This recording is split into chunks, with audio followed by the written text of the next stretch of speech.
नमस्कार मित्रांनो, स्वागत आहे तुमचं पुन्हा एका नवीन अशा रोमॅन्टिक लव्ह स्टोरीमध्ये.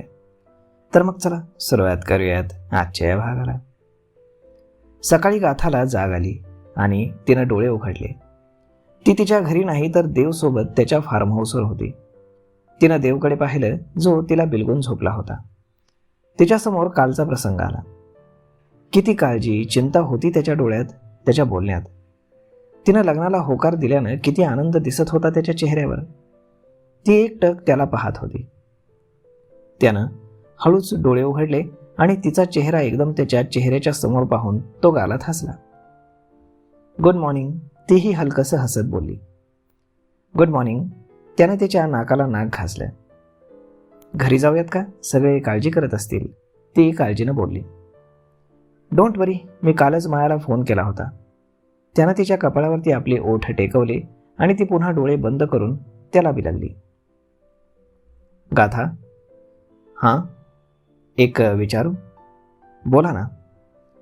काल तू जे काही बोललीस ते मिस्टर शहांमुळे, की खरंच तू मला माफ केलेस आणि म्हणून हे लग्न? तुम्हाला काय वाटतं? ती त्याच्याकडे पाहत शांतपणे बोलली.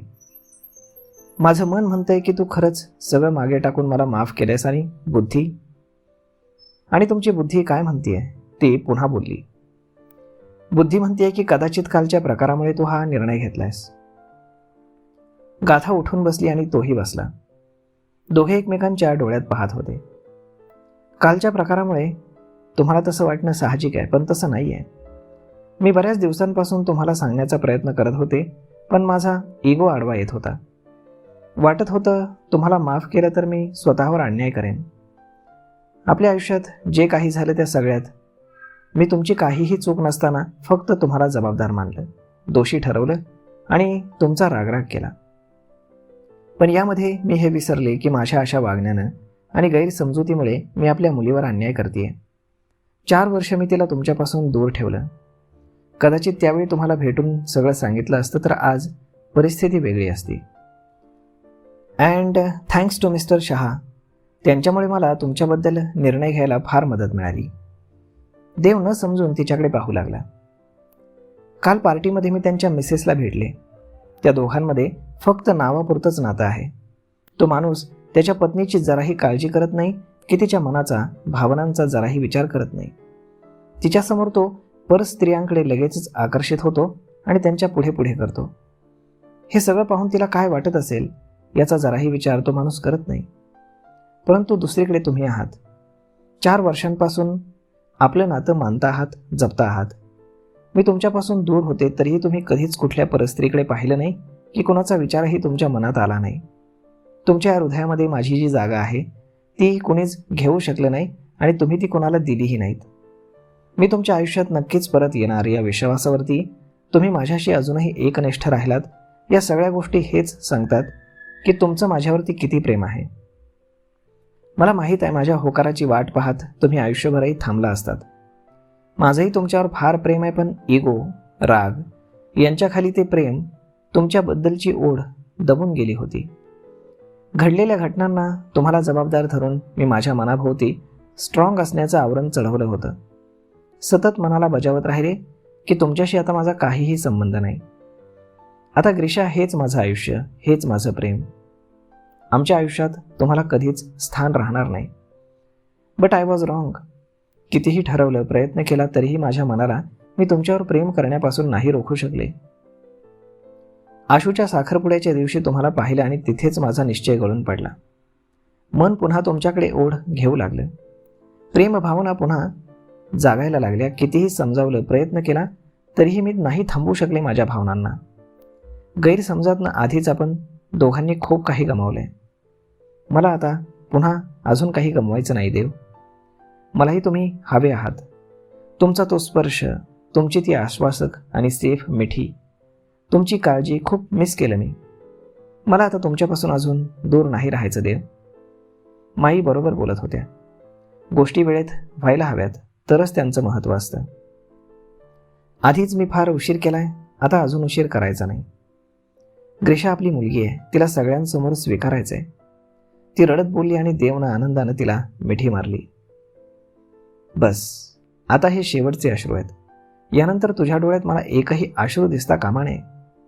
तो तिचे डोळे पुसत बोलला आणि ती पुन्हा त्याला बिलगली.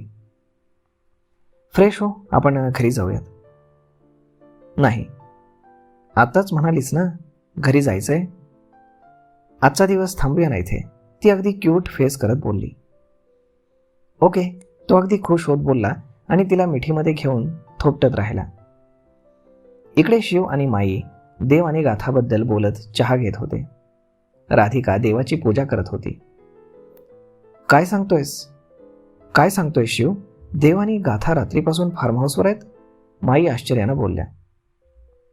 हो माई, मला वाटतं त्यांच्यात आता सगळं ठीक होतंय. असं असेल तर ईश्वरा तुझे फार आभार. माई अगदी आनंदानं देवाला हात जोडून बोलल्या.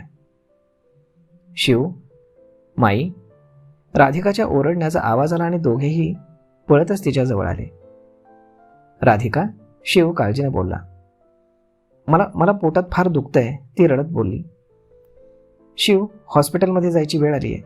माई राधिकाचं पोट पाहत बोलल्या. तिचं बाळ बरंच खाली आलं होतं.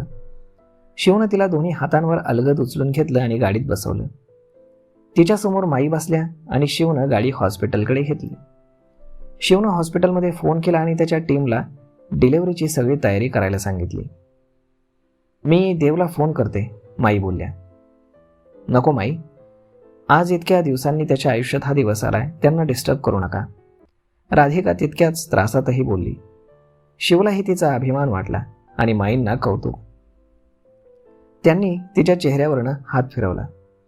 शिवनं गाडी फास्ट घेतली आणि अगदी 20च मिनिटात ते हॉस्पिटलमध्ये पोहोचले. राधिकाला स्ट्रेचरवर ठेवून ऑपरेशन रूममध्ये नेत होते. घाबरू नको आबाळा, थोड्या वेळात तुझ्या हातात तुझं गोंडस बाळ असेल, माई तिला धीर देत बोलल्या. माई, मला ना ग्रीशासारखं बाळ हवंय. तितक्या वेदनेतही राधिका अगदी क्यूट फेस करून बोलली आणि शिवने शॉक होऊन तिच्याकडे पाहिलं.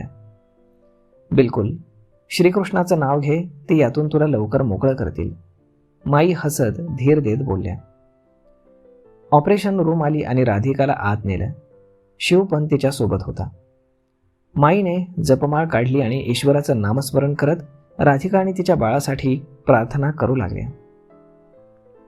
तर मग मित्रांनो, आता तुम्हाला काय वाटतं, काय होईल राधिकाला, मुलगा की मुलगी, आणि पुढे काय होईल पाहूयात पुढच्या भागामध्ये.